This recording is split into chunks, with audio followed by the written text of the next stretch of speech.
Said the master, I, as a transmitter and not an originator, and as one who believes in and loves the ancients, venture to compare myself with our old Piang. Footnote 1. In reference to his editing the 6 classics of his time. Footnote 2. It is uncertain who this was. The noun is said to indicate endearment or familiarity. He was some worthy known to himself and his disciples of very great age. What find you indeed in me? A quiet brooder and memorizer, a student never satiated with learning, an unwearied monitor of others. The things which weigh heavily upon my mind are these: failure to improve in the virtues, failure in discussion of what is learnt, inability to walk according to knowledge received as to what is right and just, inability also to reform what has been amiss. In his hours of recreation and refreshment, the master's manner was easy and unconstrained, affable and winning. Once he exclaimed, "Alas, I must be getting very feeble. 'Tis long since I have had a repetition of the dreams in which I used to see the Duke of Chow." Footnote 1. This was one of his beloved ancients, famous for what he did in helping to found the dynasty of Chow, a man of great political wisdom, a scholar also, and poet. It was the dream of Confucius's life to restore the country to the condition in which the Duke of Chow left it. "Concentrate the mind," said he, "upon the good way, maintain firm hold upon virtue, rely upon philanthropy, find recreation in the arts." Footnote 1. These were 6 in number, viz., ceremonial, music, archery, horsemanship, language, and calculation. I have never withheld instruction from any, even from those who have come for it with the smallest offering, lit, with their packets of dried meat. No subject do I broach, however, to those who have no eager desire to learn. No encouraging hint do I give to those who show no anxiety to speak out their ideas. Nor have I anything more to say to those who, after I have made clear one corner of the subject, cannot from that give me the other 3.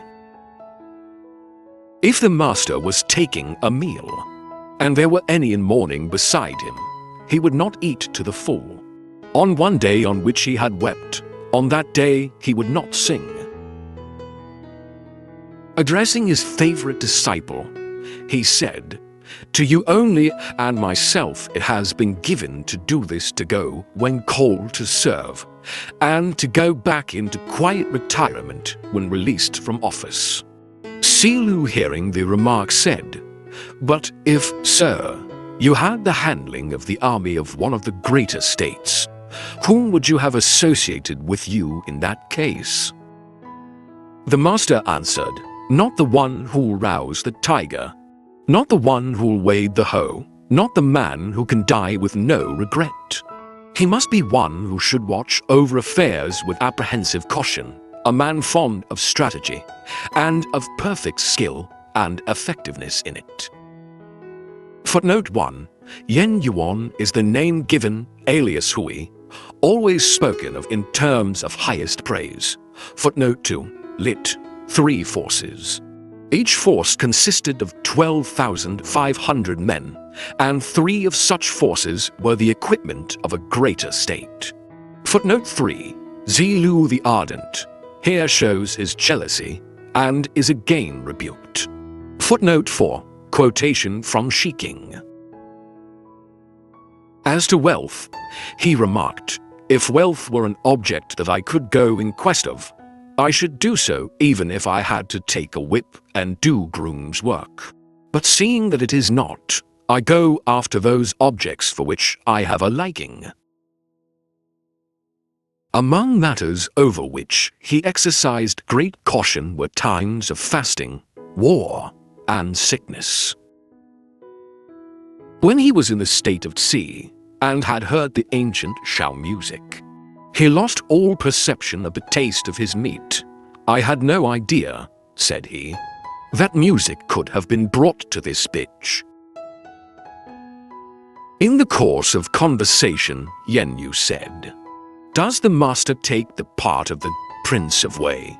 "Ah, yes," said Zikung. "I will go and ask him that."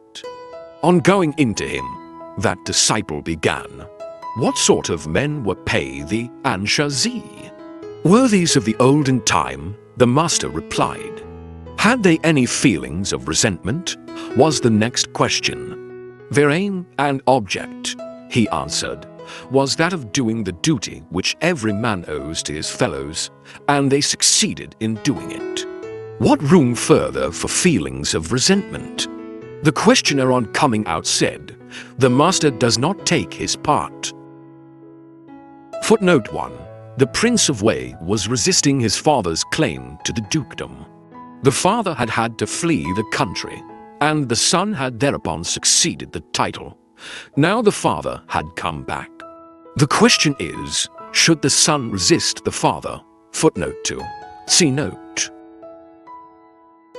"With a meal of coarse rice," said the master, "and with water to drink, and my bent arm for my pillow, even thus I can find happiness. Riches and honors without righteousness are to me as fleeting clouds." "Give me several years more to live," said he, "and after 50 years' study of the Book of Changes I might come to be free from serious error."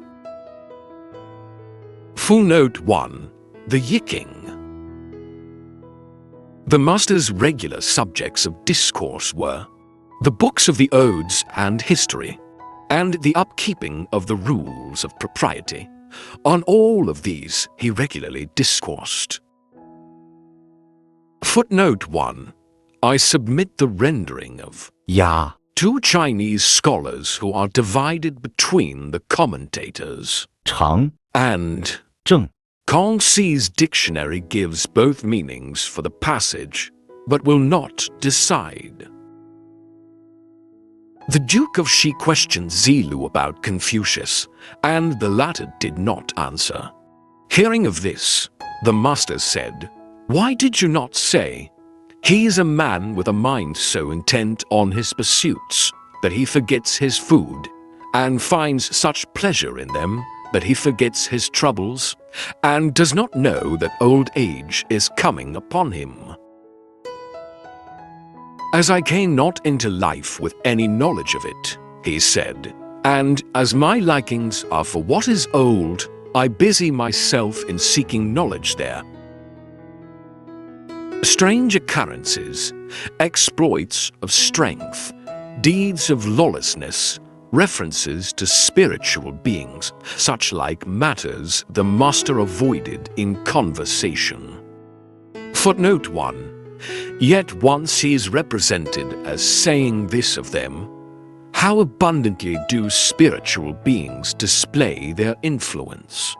We look for them, but do not see them. We hearken to them, but do not hear them. All nature is full of them, and nothing can be without them.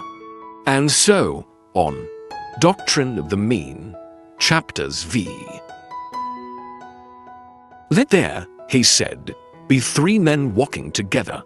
From that number I should be sure to find my instructors. For what is good in them I should choose out and follow, and what is not good I should modify. On one occasion he exclaimed, "Heaven beget virtue in me. What can man do unto me?" Footnote 1. Lit. Wan Tui. Wan Tui was an officer of Sung, who once sat upon him as he was teaching under a tree. To his disciples he once said, "Do you look upon me, my sons, as keeping anything secret from you? I hide nothing from you. I do nothing that is not manifest to your eyes, my disciples. That is so with me." For things there were which he kept in view in his teaching scholarliness, conduct of life, honesty, faithfulness. It is not given to me, he said, to meet with a sage. Let me but behold a man of superior mind, and that will suffice. Neither is it given to me to meet with a good man. Let me but see a man of constancy, and it will suffice. It is difficult for persons to have constancy when they pretend to have that which they are destitute of, to be full when they are empty, to do things on a grand scale when their means are contracted. When the master fished with hook and line, he did not also use a net. When out with his bow, he would never shoot at game in cover. Some there may be, said he, who do things in ignorance of what they do. I am not of these. There is an alternative way of knowing things, viz., to sift out the good from the many things one hears and follow it, and to keep in memory the many things one sees. Pupils from Huaiong were difficult to speak with. One youth came to interview the master, and the disciples were in doubt whether he ought to have been seen. "Why PG 40 so much ado," said the master, "at my merely permitting his approach, and not rather at my allowing him to draw back? If a man have cleansed himself in order to come and see me, I receive him as such, but I do not undertake for what he will do when he goes away. Is the philanthropic spirit far to seek? Indeed?" The master exclaimed, "I wish for it, and it is with me."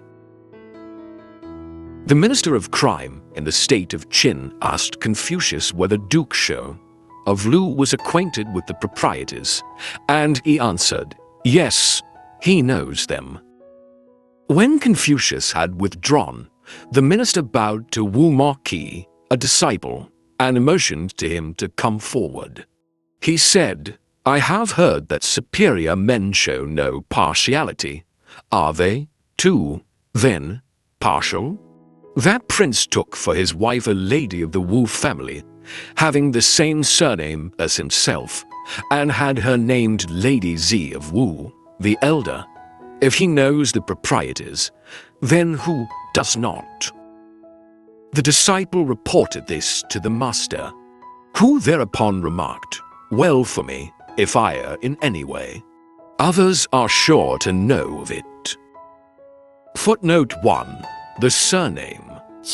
It was not then, and is not now, allowable in China for persons of the same surname to intermarry, no matter how distantly related. And these surnames were few in comparison with those of Western countries.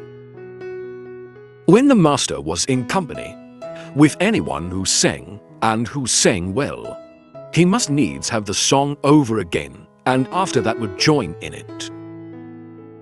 Although in letters, he said, I may have none to compare with me, yet in my personification of the superior man I have not as yet been successful. A sage and a philanthropist, how should I have the ambition? Said he.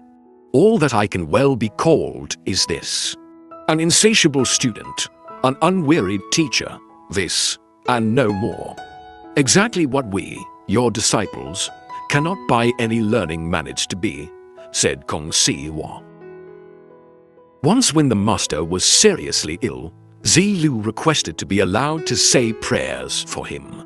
Are such available? Asked the master. Yes, said he.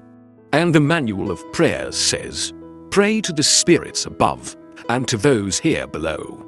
My praying has been going on a long while, said the master. Footnote 1. It is not precisely known what this collection of prayers was. They seem to have been more of the nature of eulogies for the departed, and this disciple, forward as ever, seems to have anticipated his master's death.